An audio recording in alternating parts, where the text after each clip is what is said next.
Yo, what's everyone saying? Hope you man had a good weekend.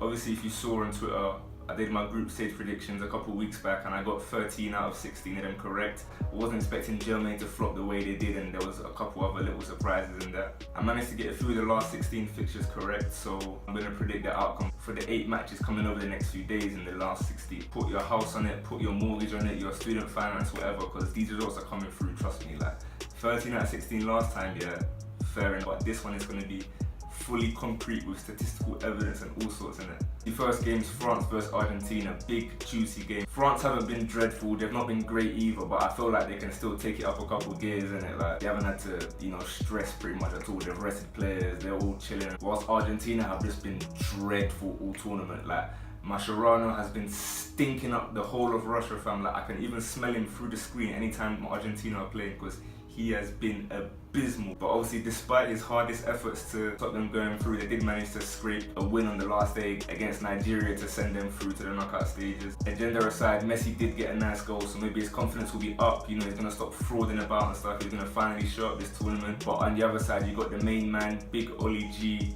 Always turns up to the big occasion. My guy's just the baguette Batistuta. Like he just flicks a switch as soon as it's a really important game.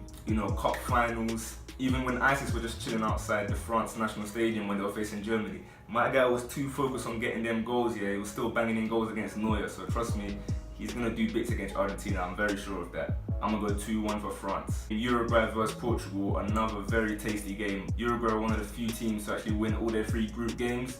But at the same time, like the opposition was pretty dead in it. It's like year 11s just facing year 7s and that. Like they were not really tested at all. They did keep their clean sheets, of course, and I'd say their centre back player is probably one of the best in this tournament. Just the mix of experience and youth and that. But obviously the main man Ronaldo, he's not gonna let that stop him. Do you know what I mean? Like he's bullied them whilst at Real Madrid. He'll do it again for the national team in it. So I think Portugal are gonna scrape it 2-1 just purely because Cavani's not really shown up yet. Like I don't know where my guy is, but I can see this one potentially going to extra time just purely because of how good Uruguay's defense are in it. Game 3, Spain versus Russia.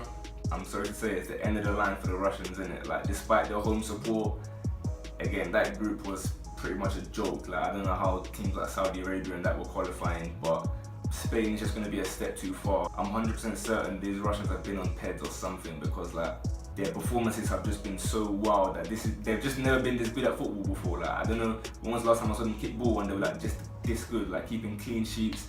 Like every man there is like 100 years old, yeah, and they're still like keeping up with like Salah and stuff like that. Like it just don't make sense. But I think Diego Costa, my guy, just loves to beef in it, so he's gonna be hammering away against these granddads, just dashing in elbows and stuff. And similarly, although he's been having a good World Cup so far, if Cheryshev gets anywhere near that goal, Ramos will just grab his arm and just break his shoulder again like he did to Salah in it. Like I don't think Ramos cares for any of these like nice fairy tale stories. Like this is a comfortable Spain win. It's going to be 2-0. They're not going to overflow with goals and that, because again these Russians are on PEDs and that, and I don't think Spain want to anger Putin too much, so they're going to keep it at 2-0.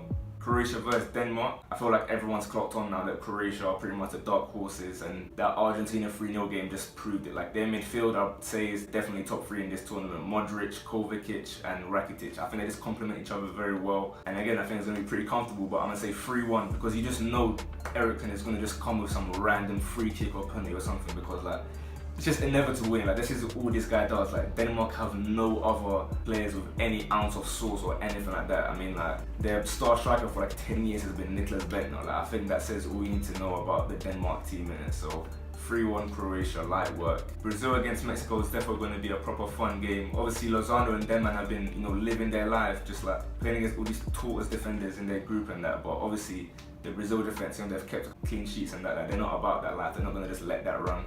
And I've noticed that obviously whilst Neymar has spent his time like breakdancing on the grass and that, Coutinho seems to have improved massively. I guess moving to a big club finally helped him to stop just like shooting like from like 100 yards like every 2 minutes. So he'll be a key figure in attack for Brazil, of course. And if Mexico stand any chance of going through, they're going to need Tortilla Tevez to just work as hard as possible, because he's going to be isolated back there, because obviously Brazil will most likely play with Fernandinho and Casemiro, who are very good at protecting the defense. So yeah, Hernandez might get a bit lonely at times, but as long as he keeps working as hard as possible, trying to bring Lozano, Vela and Denman into play, then they have a chance. I don't think it's going to be a walkover for Brazil.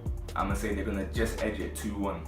As for Belgium, Japan, I mean, like running around and trying really hard, and that only gets you so far. Like, I think it's the end of the road for them. They were a disgrace against Poland in the final group game to pretty much cheat Senegal out of their place in the last 16. And you just always know like Romelu Lukaku just licking his lips at the prospect of just bullying some small team again. Like his eyes just light up when he sees a dead team. He's like, boom, time to stack pack, time to bag a couple goals, maybe a hat trick here and there. I'm going for an easy Belgium win. I still think they're gonna get some jammy goal like Okazaki or something like that, but Belgium are gonna win this one 3-1. Lukaku will score twice and Mertens will get the third one. As for Sweden versus Switzerland, I mean, this is the deadest game so far. We've got Sweden who have like not a single drop of sauce in their entire team apart from like Seb Larsson free kicks, but like other than that they literally have nothing whatsoever. Obviously for Switzerland we're gonna have that Granit Xhaka and Shaqiri masterclass. Albanian King is doing a madness whilst the Serbians cover their eyes in horror and that.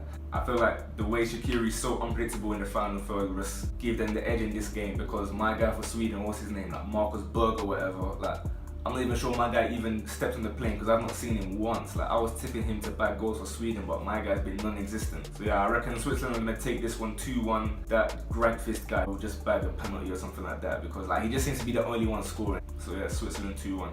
For that last game, obviously, whilst I'm here, I'm gonna be supporting Colombia against England, innit? However, in all honesty, without James Rodriguez, I think like England might just have a bit too much firepower, innit? We already know about what Harry Kane can do. We already know about what Falcao can do. But it's the set pieces that could possibly decide this. Because obviously on one side you've got Cocaine Cannavaro, who scored 2 headers to pretty much carry Colombia into the last 16. And on the other side you've got Baked Beans Beckenbauer, who scored 2 goals in 1 game against Panama. I'm low-key hoping for a Raheem Sterling masterclass, just so that like the Sun will go and post a picture of him in the newspaper, like celebrating his goal with just like some caption like, oh, stupid Sterling, like selfishly scores. We know how much they hate Sterling and that, so if anyone's to score, it's gonna be him. I'm gonna go 3-1 to England. I'm telling you, like, it's coming through. And if it doesn't, then it's because of match fixing, innit? So these are the correct scores. Yeah, other than that, let me know if you think some of them are a bit stupid. This could flop completely from the first game, like, because obviously man's rushing to get this out before the France game. So yeah, hope you man enjoyed the upcoming games, and I'll catch you man in a bit.